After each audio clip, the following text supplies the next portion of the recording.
we are at 12:20 a.m. on a, Friday night, Saturday morning. Yeah. For a bonus episode of Frame Rate. Hey. It's me, Michael Swain. And me, Abe Epperson. And no guest, but that's fine. Because we just came back from watching Black Panther. Blanther! I call it Blanther for speed.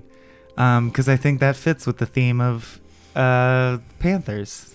They're fast. Rawr. We came back from Black Panther and we figured, just like we did with Last Jedi, it's better to cover right away because this is a cultural moment and a cultural movement.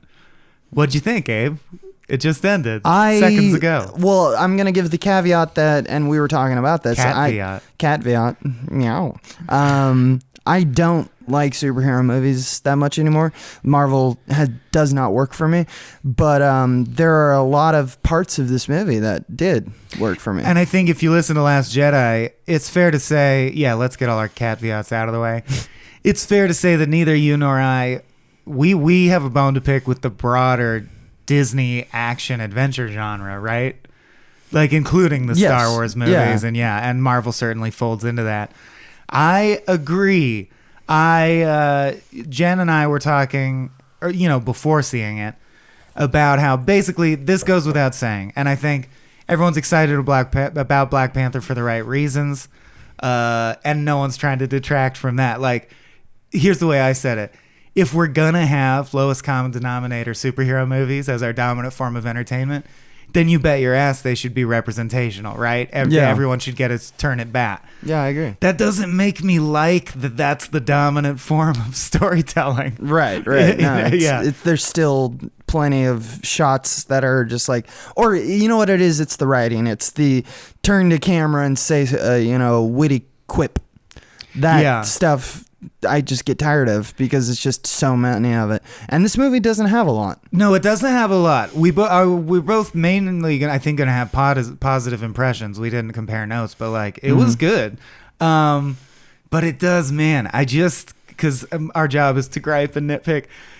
Every Disney, Marvel, Star Wars movie, the moment that takes me out of it every time is it seems like the new thing you have to do in the first 5 minutes. No.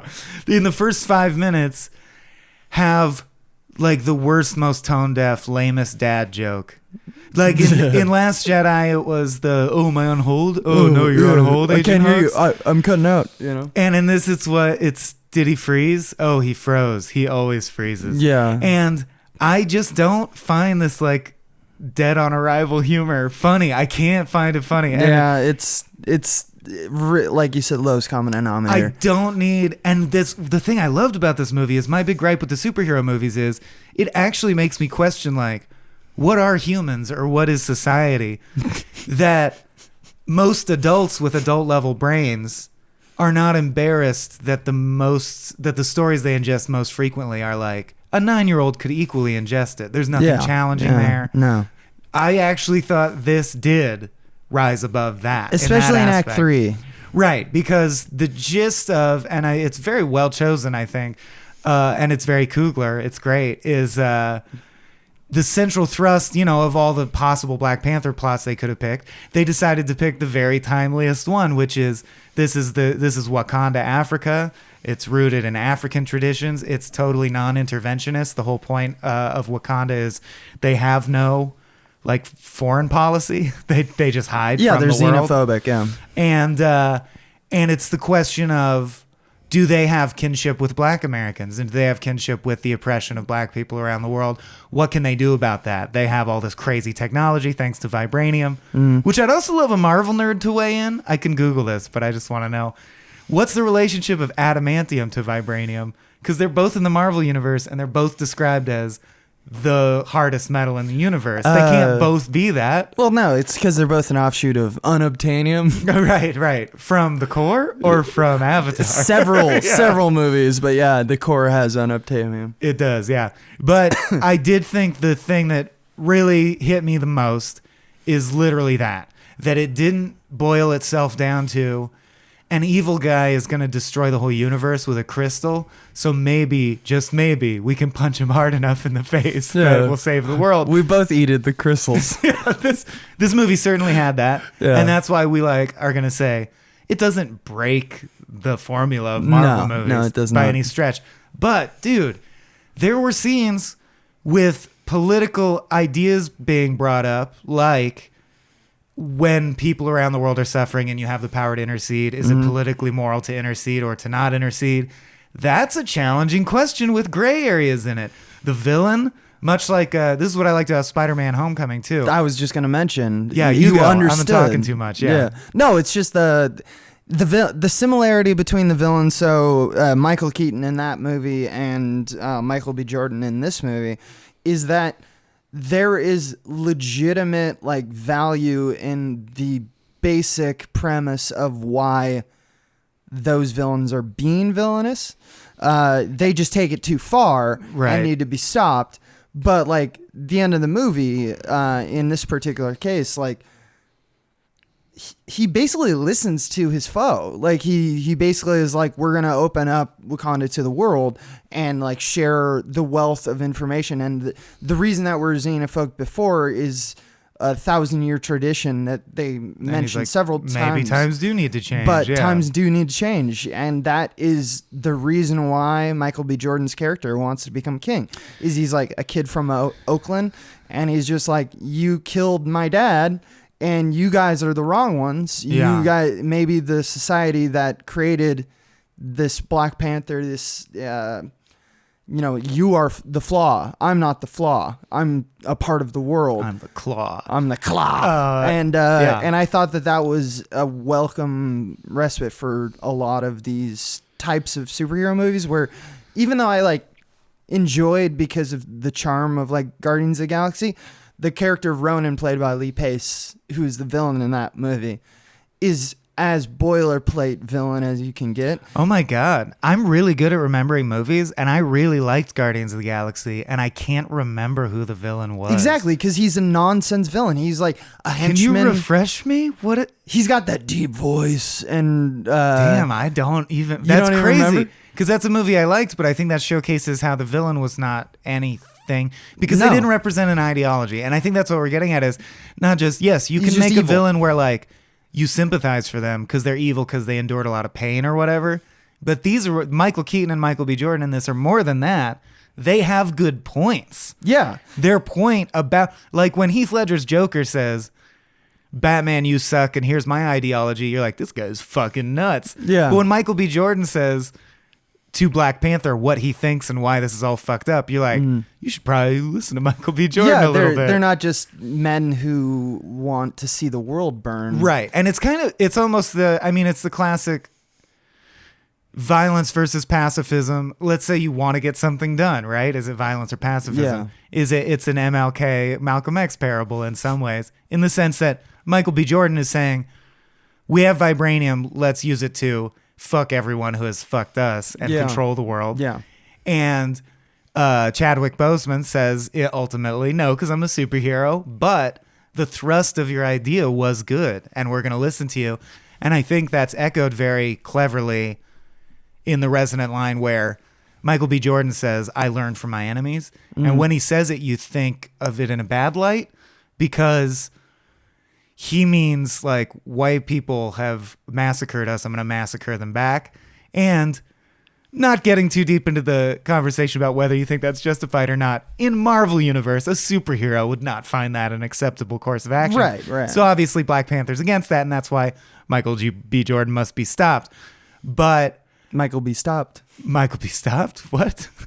Johnny be good? Johnny be good. Johnny Unitas? Now we're just free associating. Yeah. But I love that he said, I learned from my enemies, and by the end, Black Panther learns from his enemy. Yeah, exactly. And specifically in Act 3, what I really enjoyed about this movie, because I thought Act 2 was kind of boring, but Act 3 saved it to me. And specifically in, like, the fight scene was well directed and, it was good.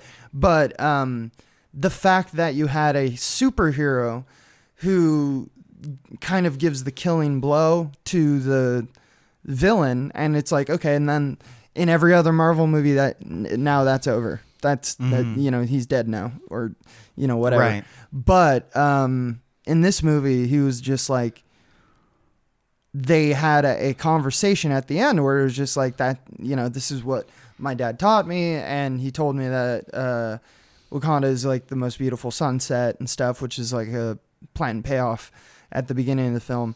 And then he like takes him out to the sunset and says it's beautiful, and then Michael B. Jordan like essentially kills himself. He takes out the blade from his lungs because they have vibranium, which can heal anything, so he could be healed. Yeah, he had a choice, and he was like, "Nah, I'm not going to be in prison." But what's beautiful about it is that there's an alarming amount of empathy from the superhero to the supervillain, and kind of vice versa, regarding like this particular film has that empathy. Which I do think is undercut by the fact that it is Killmonger, and they stayed true to the fact it's like Eric Killmonger. Well, I don't know. I mean, if you've seen Unforgiven, I do believe in the thesis of that movie, which is like there's a point after which you can't really come back. And Killmonger, Michael B. Jordan, literally has a mark on his body for everyone he's killed, and it's hundreds and hundreds of people. I've killed everyone on all continents. So I love that. I mean, like, I totally do love and get emotionally in context why he shows sympathy for the guy. Right. But I'm like, he's still like a murderer, right? It's like if you caught Hitler and you're like, let him see the sunset, just give him one last German sunset. How dope is Michael B. Jordan's whole look in this? Though I loved his haircut, his costume. Awesome. He's built even more so than Creed. Yeah, even more than Creed. He's like super cut. Yeah, super buff. There's a shot from like behind him at one point when he's watching all of the hearts of the vibranium flower or whatever. Yeah, the heart-shaped herb. The heart-shaped herb that he's just like watching it all burn. Yeah. And it's just like, well, this man is just a triangle. I mean, he's like a Chris Hemsworth looking motherfucker. Yeah, yeah. But yeah, I really do think it took the challenge level up a notch in terms of the level of conversation you're able to have afterwards. It's not just about how cool was it when X happened? Yeah. And I really appreciate that. Another thing that I thought hinted at that it is planned that way, is the fact that we see the exact same scene twice, the trial by combat on the waterfall. Yeah. And the first time early in the movie when T'Challa has to prove that he can be king by fighting someone without any powers, it totally felt like I got a thrill that I will compare to the Princess Bride, Inigo Montoya. Because the guy who challenges him is like, we are the forgotten tribe, like blah, blah, blah, blah, blah. And he comes, and it's interesting. I just love that it's showing the context is everything. And I think that's one of the strengths of the film is in that scene, you're totally on T'Challa's side. And you're for the power structure, which he represents. You're for tradition, and you're for all the king. All of the people around him are cheering for him. Right. And then they're still cheering for him the second time when he's fighting Michael B. Jordan, but it doesn't feel triumphant anymore. It feels like uncomfortable and mixed and like complicated. Yeah. And I love that. I think that's just speaking to like, it's so much better than what Last Jedi did, because Last Jedi said, I'm Rian Johnson. I have to be unique somehow. I'll do it by reversing some of the tropes. Like instead of your dad being Luke, your dad is no one. Like, haha, look what I did. And to me, that's just cosmetic. Whereas this actually was like, as Ryan Coogler has shown throughout his career, he cares about issues crucial to the empathy of all human beings, specifically the experience of black people. And he didn't just make a superhero movie where the superhero happens to be black. It's about black issues. Yeah. And it's about issues of power dynamics throughout the world. And it's fucking awesome that it's willing to. I was really worried I would go in and it would be like Marvel was like, sure, you can have a black superhero. Don't weigh into any like touchy subjects. You know what I mean? Yeah. But they didn't do that. They let it be about pertinent issues. It will spark conversation about shit that is going on now. And that's great. Yeah. Yeah. I think that's all it's the right time for the film. I want to talk about the cast. The cast was fucking great. Yeah. His sister was like she was my favorite. She was my favorite because she was like kind of double role of like comedic relief, but also like a badass in her own right. She was cute. She was cute. Yeah. It was a James Bond movie for a very sure. That scene was very funny, but to keep credibility, I do have to like mock things I do find mockable. Yeah. And it's not, That's I just fair. find it so hard to believe. I guess it's just like superior genes or something, but like he's a superhero and she's the greatest genius to ever, and they're brother and sister. Yeah. Like, shouldn't the scientist have just been another random Wakandan citizen person who was smart? Yeah. But I like that they're like, no, the royal family are all just fucking amazing. Yeah. Even though most royalty is like inbred kind of thing. Sure. But like, yeah, that was a scene where I actually kind of laughed because I was like, well, now it's just the scene with Q in Check Out the Gadgets. Yeah. Yeah, or it's Mission Impossible. I love the Panther cave, like the lair. Yeah. Was awesome. The throne room and the big area where they hide the vibranium that they fall through when they're fighting. Yeah, that too. I don't know if it was the sound mix in our particular theater, but I thought the sound was kind of hollow. It used to great effect on some instances, like when they're falling, they're like fighting in that free fall where it's like you only hear the really, meaty impact punches. Yeah. But no score and none of that. I think there's a little bit. And knowing Coogler from film school, I mean, if he hears this, he won't hear it. But like, I've always thought that he didn't care enough about sound. Ryan, you want to come in and defend yourself? Hey, Ryan. How you doing? Yeah, and like not in a Ryan Johnson. Wrong, Ryan. Damn it. Yeah, you can leave. Not in a bad way, and like he always pays attention to story. That's his strength as director. He's got good shot selection, and like especially in like Creed, there's a lot of really good choreography. So in this sequence where they're like doing the free fall and they're having their big fight, it's like a well-earned kind of like superhero scene. But I always thought like, or throughout the movie, I was just like, there's a lot of weird sound issues in this movie. Although I got to give props to the score, because I think score is undervalued. It's so important. And Kendrick Lamar. And no one ever, especially in Marvel Disney, does anything new with score. No, there's not that memorable. And this score was totally memorable and unique. They completely did embrace traditional African sounds that you would never hear in any other Marvel movie. Yeah. And it added something fresh and new. I loved it. I love the one thing I will say, like the utility sound with like what was the name of the like the female warriors, like the Valkyries or whatever. Oh yeah, I kept trying to hear it, but I couldn't hear it clearly. Yeah, it's 2 words. It's hard. Yeah, to but like the fact that they had the Royal Guards. The Royal Guards. They had like a chant, and the gorilla tribe, M'Baku's tribe. Yeah, had like a very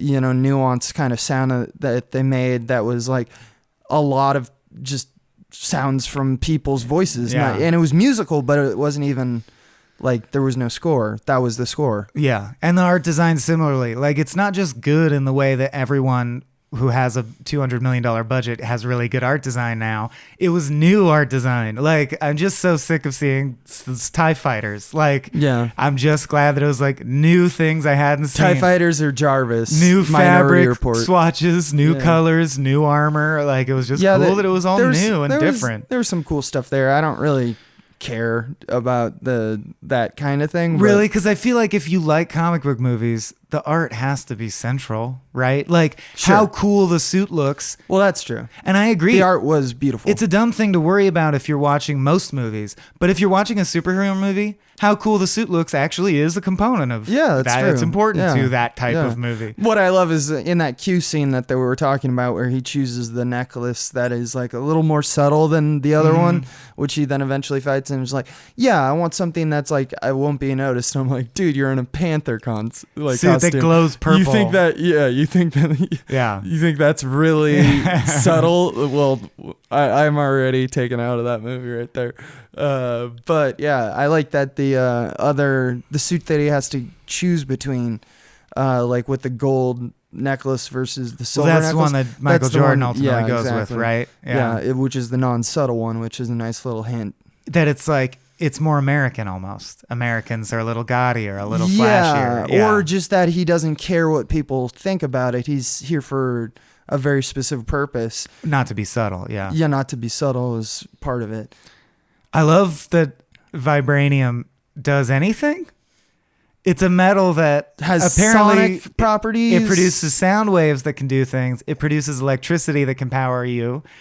Also, if you touch it to a wound, the wound starts to heal. Which is weird that they didn't bring that up for like Captain America, because he has that vibranium like shield. Oh, whenever anyone gets injured, he should just press the like shield press it on. to them. Like, yeah, what's going on there? Like, it seems like they're retconning like what this mystical, and it's also metal is. Yeah, it's also blue. Also, if you hit it, all the rest falls off. Like, it's just this. Got way too many properties that any metal, more than any metal should. Yeah. You can turn it into a railgun or an explosive, both fairly easily. Yeah. You can use it to control some kind of drone technology. Wait, when did that happen? Martin Freeman when he's flying. When his sister is driving the car. Talking about, I mean, this is just an art design thing too, but how cool is the fucking computer interface that is holograms made up of sand? Like, you know, held in place. So cool when he like grabs the car. He grabs the cars like they're little models and looks at what's inside them. That's and then so it dope. just disappears. I loved it. Yeah, I guess that's vibranium. It reminded me of the beginning of which superhero or Superman movie had fucking Russell Crowe at the beginning? Man of Steel. Yeah, all the Kryptonian technology looked cool. Yeah, it was very similar. Unlike Man of Steel. That wasn't the highlight of the movie. The cool sand. I actually don't hate that movie, to be honest. I do. That's a different episode. Yeah, there you go. I mean, it's still a superhero movie, but as far as superhero movies go, it's not terrible. Getting into gadgets, what gadgets did you like and dislike? Because I gotta say, the Voltron pause. Yeah. I thought it's so funny because we're already talking about dudes in latex suits. It's so funny how I'll be like, I can buy that. That's really cool. What? A cat-shaped laser? That's stupid. That's stupid, yeah. I don't know why. There was a few silly gadgets in this one. Andy Serkis is, reprising arm cannon. What's his name? Clue. Different people say it differently. It's like Clo or Clue. It's Kleugh. It's like it's just his last name. Yeah. But he has an arm cannon that is just comes out of nowhere. But it's clearly vibranium. You can tell by the color and the way it glows and everything. And he also uses it to break like glass for no purpose. And he's like, that's just the tip of the iceberg or whatever he says. He breaks into the they get the hammer. But also the pearl like bracelets that they have that are the beads. Yeah, the beads. It's how they communicate, and they also control all the technology, and they heal you. That's the thing that I was like, they do too much. Like the idea of a bracelet being like a piece of tech is not problematic, right? But it's just the idea that they do everything, and it's just like, well, all right, everyone's magic all the time, constantly. Well, that's at the end when they start doing outreach to the rest of the world. I'm like, just give those bracelets out. Yeah, just hand them out. Yeah. I mean, you're riddled with bracelets apparently. Because they were like, yeah, we have like thousands of spears that can like stop tanks at one point. Yeah. That is a lot of vibranium. Vibranium. They say they've been mining the meteorite for thousands of years and they have only scratched the surface. So it's a mountain of vibranium. Wakanda, from the comics, I believe, the entire city is built on top of the vibranium asteroid. Like, that's how big it is. And they make just everything with it. They make ships. He says they sew it into their clothes. Yeah. And that's one tech that I thought was cool is the cloaks that the rhino shields. Culture, like created Rhino this tribe, Daniel Kaluuya's tribe. Yeah, that was fucking cool. Yes. Although now that you're saying it, okay, we can't unpack vibranium too much. Yeah. Because if you have the balls and they can heal, Martin Freeman gets shot in the spine. And she takes a ball off of her bracelet and shoves it into the wound. Right, and that stabilizes him enough that he pulls through and is walking a day later. Yeah. And he says, that's crazy. Wounds don't heal like that. And she goes, here they do with vibranium. So she makes it seem like that's not even a big deal for their technology, right? Right. Why the fuck? The Black Panther suit itself is made of vibranium. Yeah, and learns. Why did they turn off its healing properties? Like, how come when Michael B. Jordan gets stabbed, the suit doesn't just heal him automatically? Yeah. That doesn't make any sense whatsoever. You're not wrong. And I know we both loved the ending. I just really wanted, before I cut to credits, for him to say, "I am Iron Man." I just want that joke on the record. Because he's like, "Who are you? Who are you?" I'm Basketball Man. Yeah. I'm the Golden State Warriors. But man, I think it's worthwhile to compare it even to the trailer package that ran before. Oh my God. Because I don't think we're in. People have been saying maybe this is signaling the beginning of like more challenging, interesting Marvel movies. And sure, I sure hope so. But I have a feeling it's just like a brief, interesting, bright spot. Because man, what's coming? There was Ant-Man versus Wasp. Ant-Man versus Wasp. Or Ant-Man and Wasp. Ant-Man and the Wasp. And I just gonna say, the thing that I said I hate that they seem to do once in every movie in the first act, which is this dumb joke thing. Right. Where it's like... It's just a trailer, though. You know what's funny? When superheroes are fighting and all of a sudden they act like none of this shit matters. And they go like, is my cell phone ringing? Like that joke. I'm over.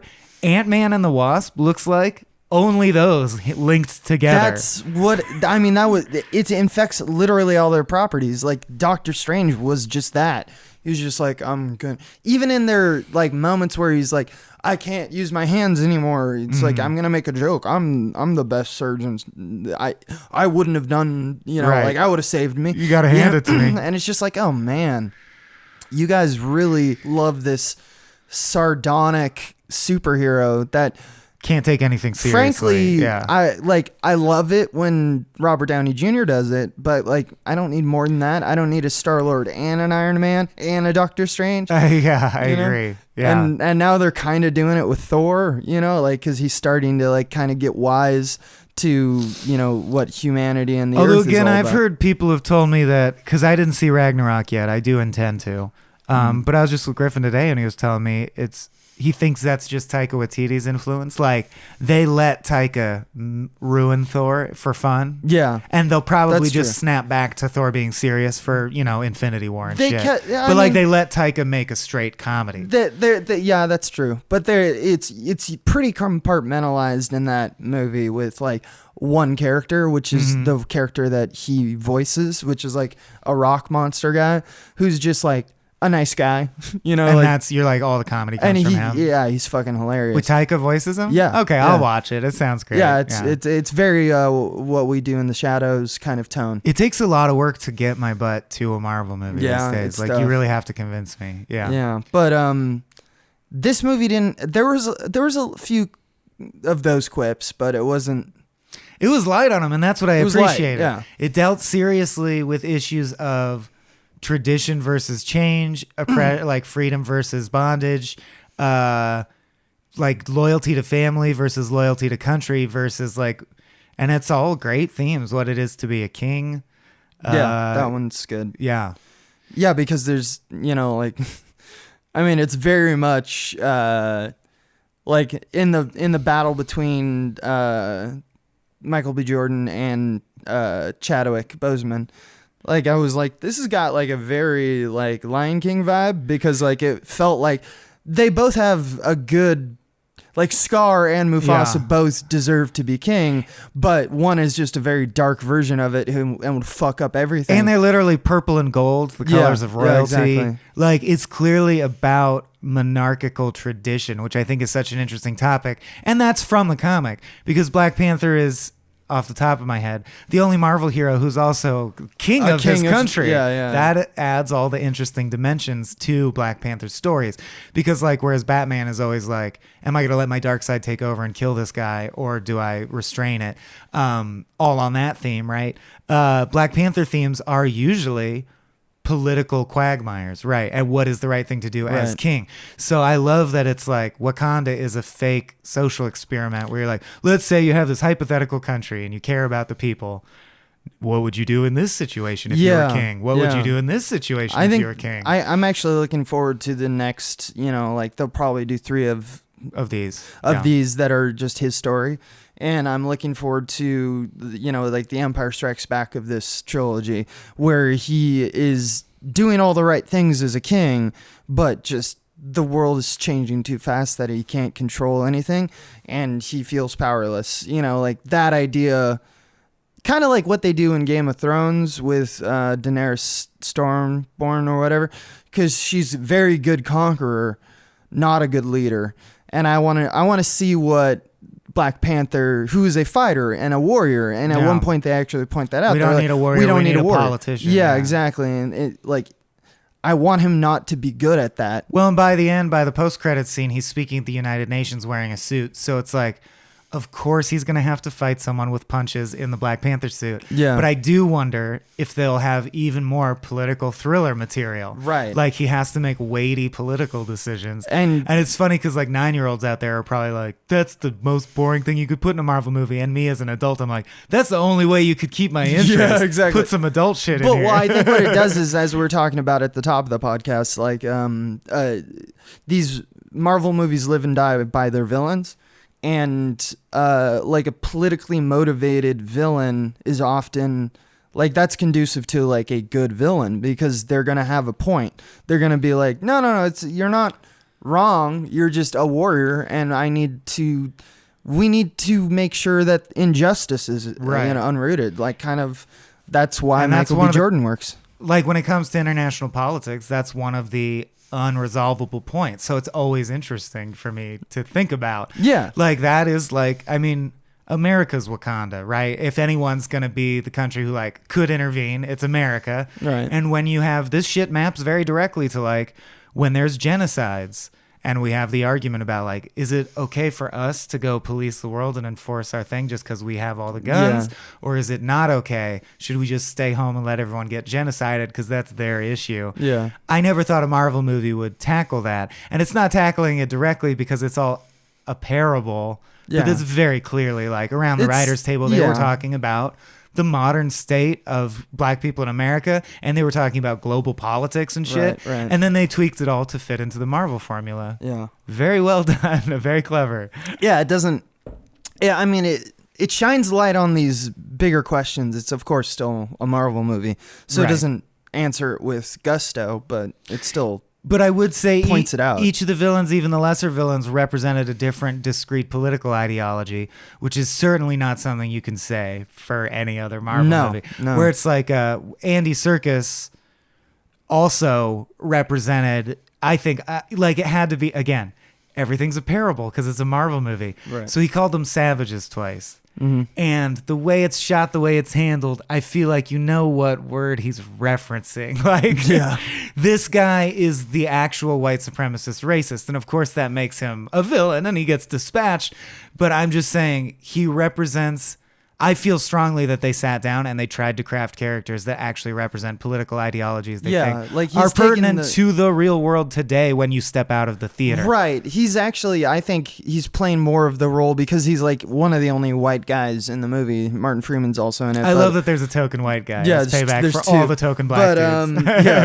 I think Serkis's role is basically to be representative of like Afrikaners, you know, and like the actual colonizers. The colonizers, unrepentant colonizers. Yeah, who were like the aristocrats and kind of, you know, like really fucked up and thought they were better than.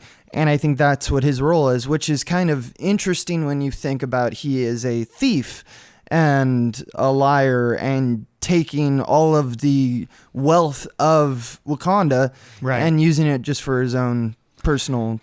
But the movie very deftly, and I just say it's deft because it's hard to do this in a Disney Marvel movie and get away with it. Right. It calls into question the concept of what is theft, because when Michael B. Jordan is stealing the vibranium thing from the museum, the woman's like, you can't, these aren't for sale, you can't steal that. And he's like, where that, I'm sorry. How did... It's in London, England in a glass case where it came from Africa. Are you saying theft was not involved at and some he was point? Also like, by the way, that's how the world works, is people are thieves. That's just true about every society. And he's not wrong about that. Right. And I think it's great because everything in a Marvel movie has to play as a double line. Mm-hmm. And that double line is like, ooh, it's chilling because you're finding out he's actually a villain. Up to that point, you didn't know he was a villain. But it's also, for the adults in the audience, like raising an interesting question. Right. Yeah. Yeah. And that, once again, screenwriting 101, I love that's nodded to from second one of him being in like the museum, is like him pointing out that like, And what's this one? Tell me about this one. Yeah, it's not that. Like his role is a parable of that one scene where he takes essentially someone who thinks that they know what they're talking about, and he's like, no, actually, I know more than you. And I'm going to usurp essentially the reins of power and murder you with some, coffee, I guess. Because did that woman die? I think she died. She died of poison, and that's also a resonant line. He says, you got all this security because you want to protect and these you were things. looking at me, but you didn't look about what's going on in your body. What's inside your own body. And that's, to me, I feel like I could be wrong. I see things that aren't there sometimes, but that's got to be a resonant line about like, yeah, you look at black people as if we're the problem with America and you're not introspecting into the systemic problems. Yeah. I'm like, you snuck that into a Marvel movie? Yeah. Good, bravo. But also, and on top of everything, not only did you do that, but you also made it like a statement on what his point is as a villain, as a character, and in also the world, a way to get a scene where he is villainous, right? Where he's just murdering willy-nilly. Yeah, and it's just like, that's a solid line. Yeah, and I loved how, to me, it does kind of become Michael B. Jordan's story. Well, it's both of theirs. It's a good dual story because Chadwick Boseman has the classic story of rising to meet the mantle of responsibility that being king or being a hero places upon you. Right. But we know how that's going to go. He's going to rise to it. Yeah. Michael B. Jordan's story, if you parse out his scenes, are amazing because he is Inigo Montoya and he's avenging his father. He's one of those characters who's endured decades of torture in silence just to make this plan come to fruition. So Count of Monte Cristo's thrown in there kind of thing. Heck yeah. And he's revenge story. He's so smart, so well spoken, and then his plan is so circuitous and good. Like when he rescues Andy Serkis from jail, you're like, why is he doing this? From his own point of view, I don't understand. And I just think when you trace back what his plan was, it's very airtight and smart. And they don't even have a scene where, like Loki does, he brags about, I set this all in motion. You have to just recognize that he did that. He had a plan. Yeah, he knew somehow. I don't know how he knew that, but somehow he was in the loop enough to know that Daniel Kaluuya could be bought off by avenging against Andy Serkis. So he's like a political maneuver too. And as they say, the CIA used him in that way. It's really set up well. To like essentially he was sent to like Central America to destabilize governments and shit. So when he decides, I'm going to destabilize my home government, he knows exactly what to do. Yeah, that's which really is cool. a nice touch, It's great. It also feeds back into his, like all the notches on his skin, which, like he's been on every continent and killed people there, so he's a sociopath. And he sees the power of people rising up with violence to destabilize a system. And he just thinks, as you would, growing up with a dead father in the projects of Oakland, he thinks the system is worth burning down and rebuilding. He's Ra's al Ghul also. No, I was gonna rewatch it again because it smacks very much of like the Joker. Like he's this kind of chaotic figure, but not crazy. Not crazy for chaos sake. He has a purpose. Yeah, but like the idea that like.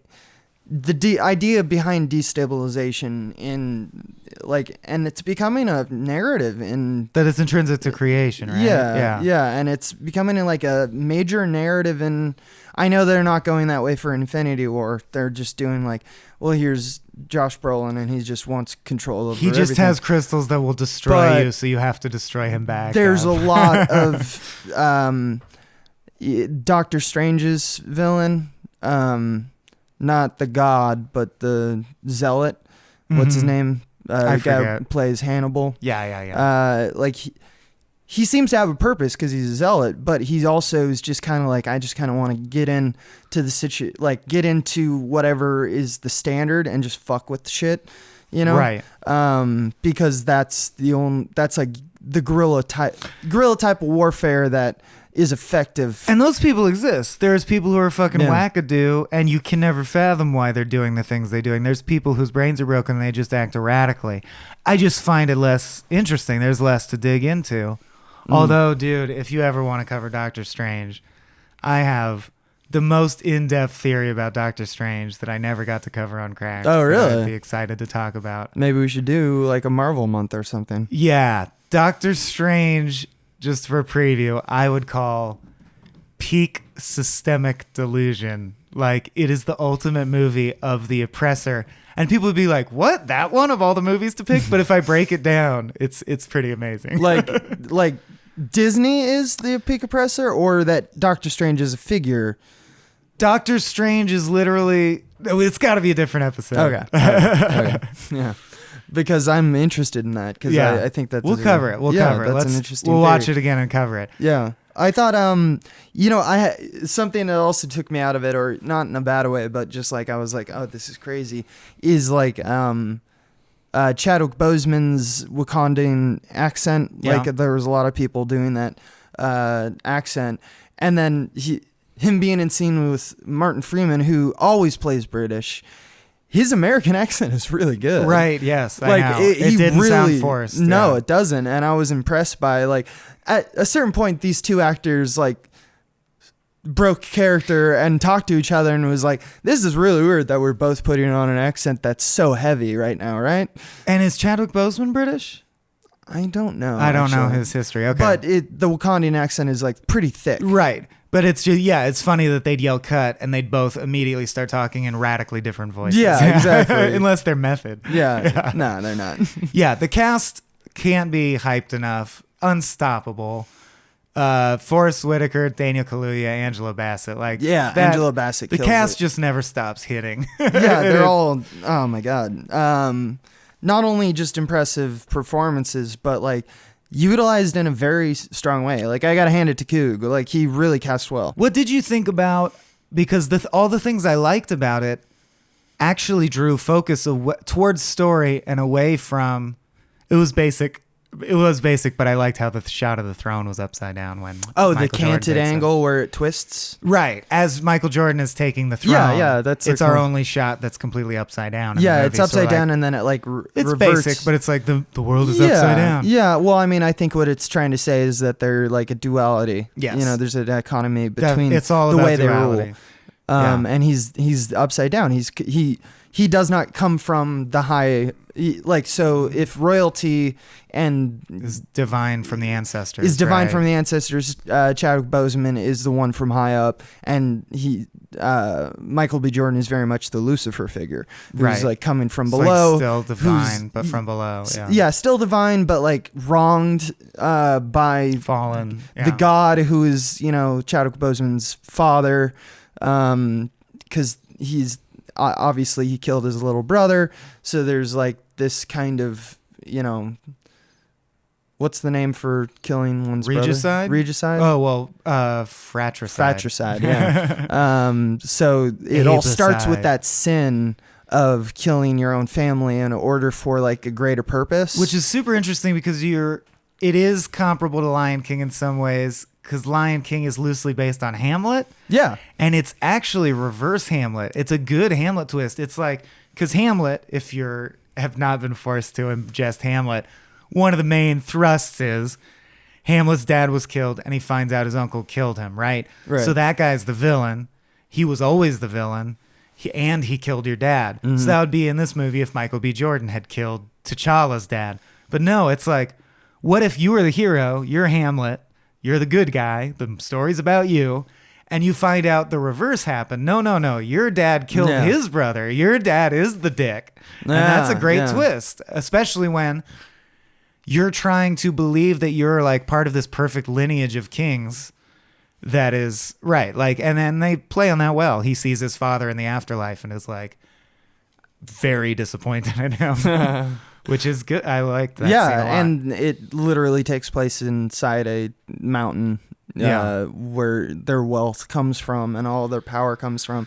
I thought that something that was really glossed over was this, like the drinking of the potion to like get rid of the power from the heart of, the herbs and gaining it back. Like, and it, like his veins get all crazy, and I'm just like how many times can you do this before like that was the weakest, most marvelly, and there were only 2 times this happened, but I wish if I could put a moratorium on any single thing in film, even before shitty exposition or over the top narration used too much. Just special I would put potions. I would put the thing where someone is about to get killed or anything's about to happen, or like in this case, Daniel Kaluuya goes, "Drop your weapons in 3, 1, 2." What's that over there? Yeah. Every goddamn Deus Ex time. Deus Ex, whatever character happened to be off screen throws something. Yeah. Or in this case, a rhino just randomly charges. It's the TV equivalent of someone who's like the villain is about to shoot the hero and then is shot behind by someone who disappeared in Act 2. Marvel didn't invent this. Black Panther certainly didn't invent this. And I only counted 2 instances in Black Panther, which is pretty good. But Marvel, you're so fucking egregious with it. Like, yeah, some of these movies will have 6 instances of, oh, Han Solo showed up at the last second in the Millennium Falcon. Why? Because of inventiveness or story beats? No. Or therefores? No. This happened to be the time he showed up, and it happened to be the time they were about to get killed, and he stopped it. And here's the the music. Here's like the cool shot of the Millennium Falcon, and like let's all like revel in this. And it's the lack of cause and effect. Lazy. That's what bothers me. Right. So lazy. It's disjointing. There was no reason. No character had a thought or took an action that caused that scene to culminate that way. You're just saying the heroes are lucky over and over and over and over. Right, and over. which, it's just like... So it had a little of that, but it was sparing.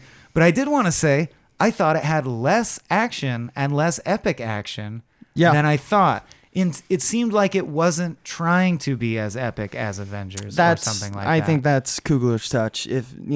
What did you think about that? About just like the breakdown of when the action like if scenes you're an happen? 11-year-old and you're going just to watch a cool superhero movie, do you think there's a disappointing lack of centerpiece fight sequences?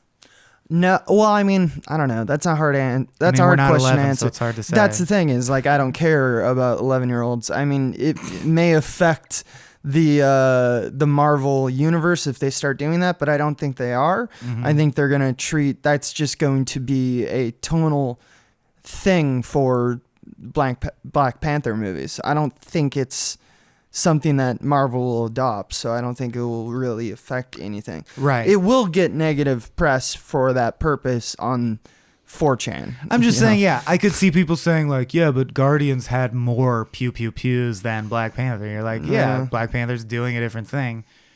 I just think it's interesting that Marvel movies are such just roller coasters. It's interesting to get one that you can even judge on a different rubric than how roller coastery was it. Yeah. And I love it. I mean, honestly, it's refreshing because usually when I leave a Marvel movie, all I can say is whether it got my heart rate to raise or not. Yeah. You know what I like? Or it made me think, And not even think, but think, yeah, a submarine ramming into a dinosaur would be cool. Like whatever crazy shit they had happen, I was like, that would be cool. What else was in the trailers? Like, okay. So Ant-Man, Jurassic World, Solo, Death Wish. Jurassic World looks like garbage. Death Wish looks like garbage. Han Solo. Solo looks like garbage to me. I'm calling it now. 80% of them were Disney things because there's Lucas and Marvel right there.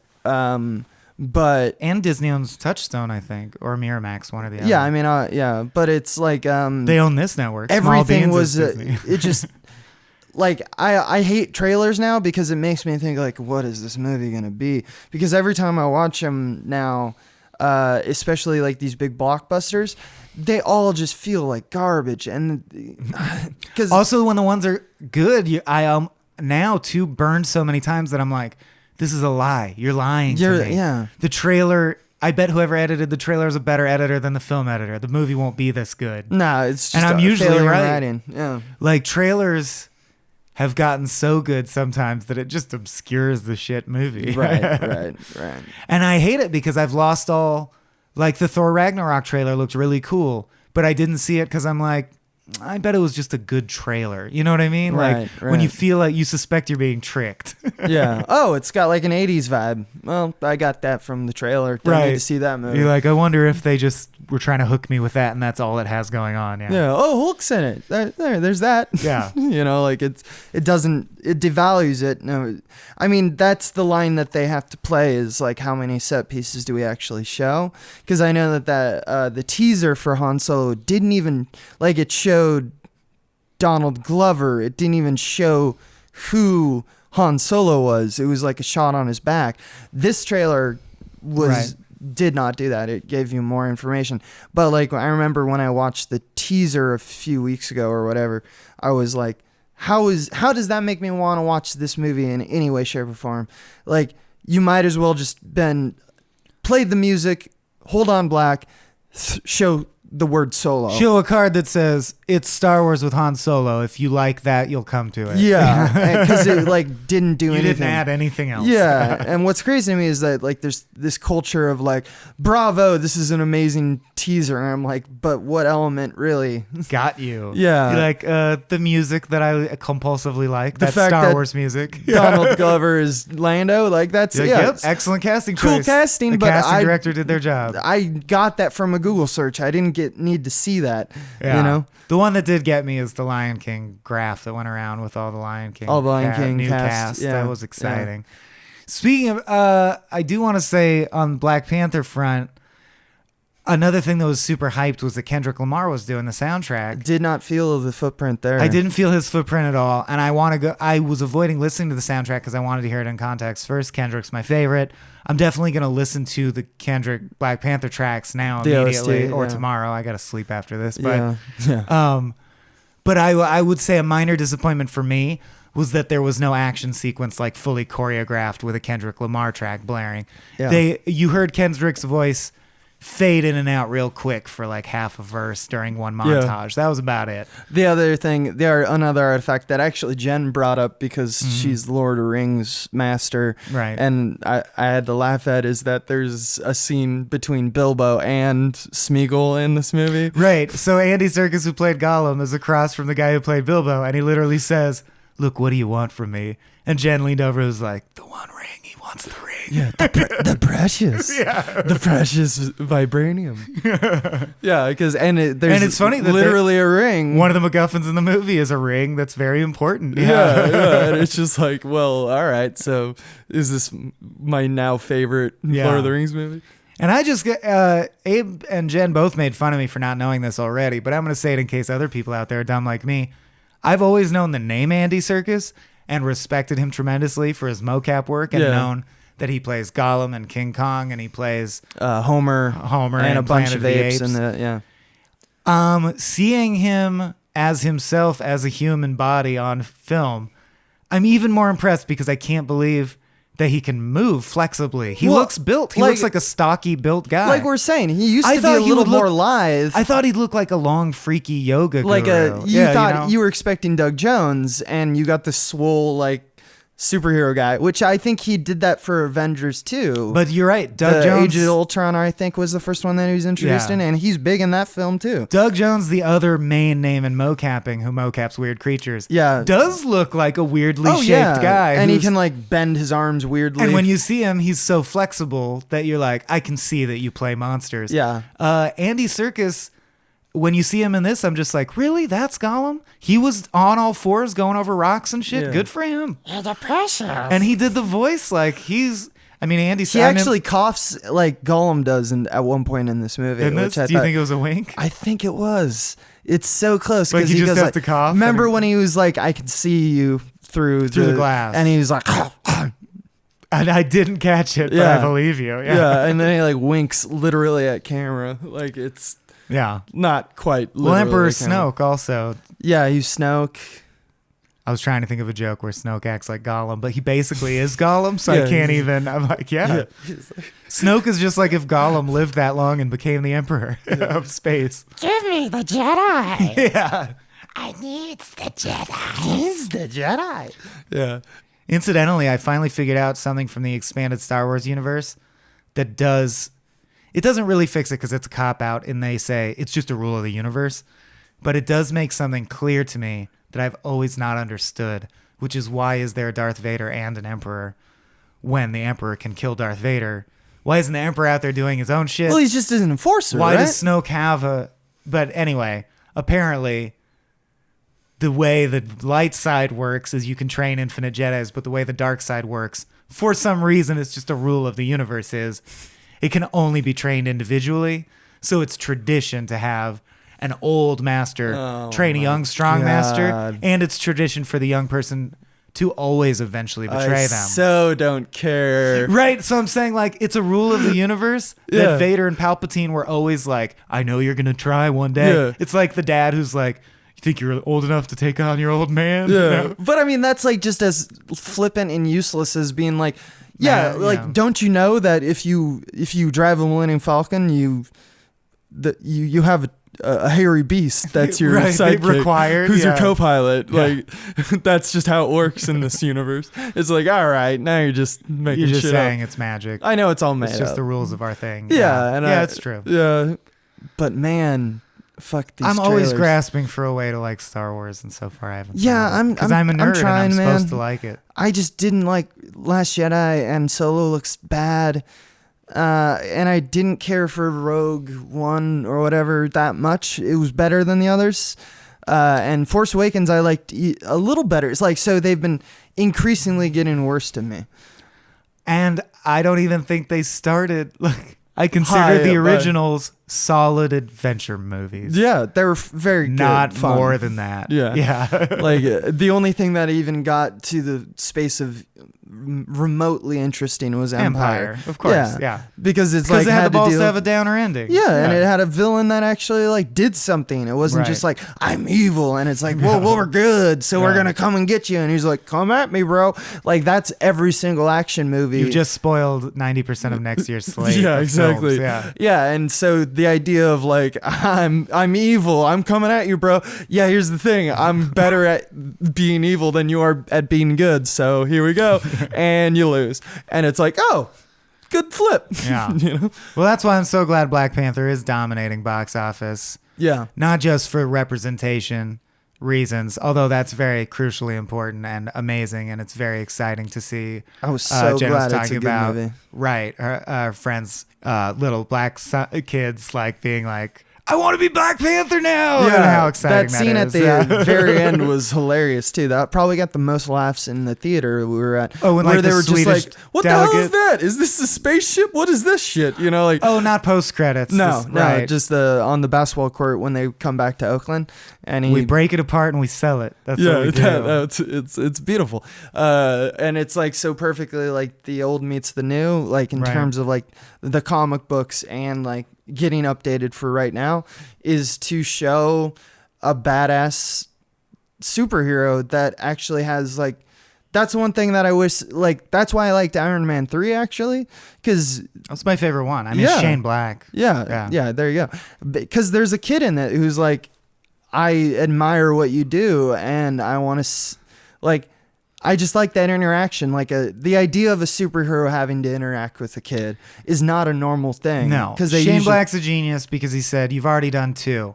So how can I refresh this? He's Iron Man, right? All right, I'll take his suit away for a long section of the movie. and then give you all the suits. And what is he? Oh, he's a huge, insufferable asshole. I'll give him a nice kid that he has to talk to. Yeah, and Both amazing maneuvers. to and refresh the also formula. make the kid teach him the lesson that he had forgotten, which is like, what do? I'm a builder. Well, then build. Right. You're a be mechanic. Iron Man. Yeah. Be MacGyver because that's how you got the suit in the first place. Go You're back not the to doing. suit. You're not Yeah. the suit. And then also the idea that, okay, some people are going to want to see the suit and they're not getting the suit. So at the end, there's going to be Suits 40 everywhere. suits. Yeah. That's not a not smart tactic. No, it's a fun game. And my favorite thing of all in that is the meta tactic of Shane Black was clearly aware that in every Marvel movie, the most famous actor with the most gravitas turns out to be the villain.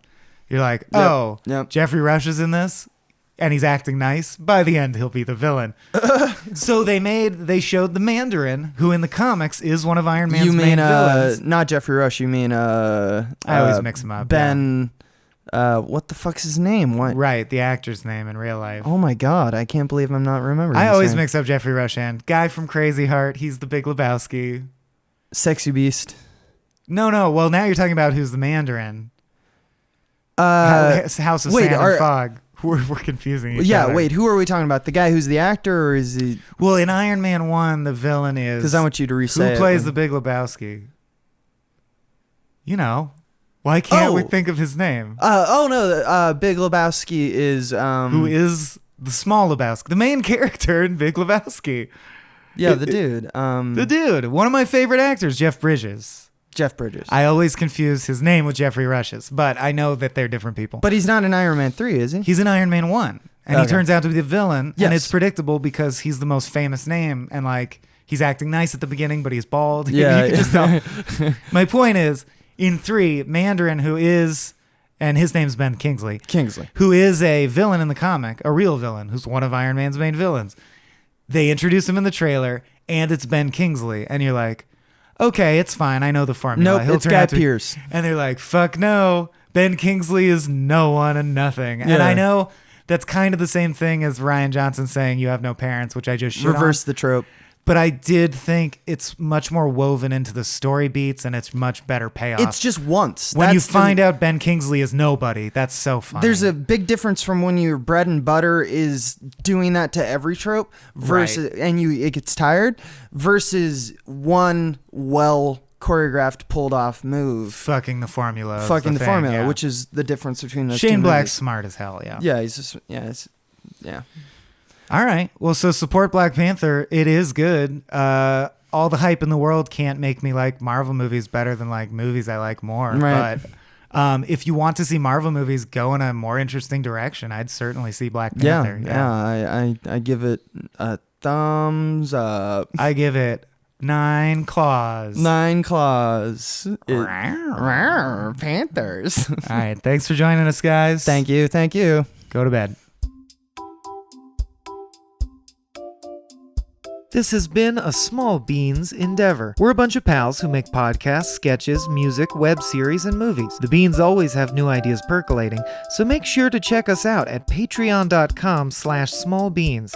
That's patreon.com/smallbeans, where you can browse all of our current and past content, see what we've got planned in the future, and learn how your support can help the small beans grow into huge, giant monster beans. If you enjoyed this content module, please like, rate, subscribe, or tell a friend about us. We love you.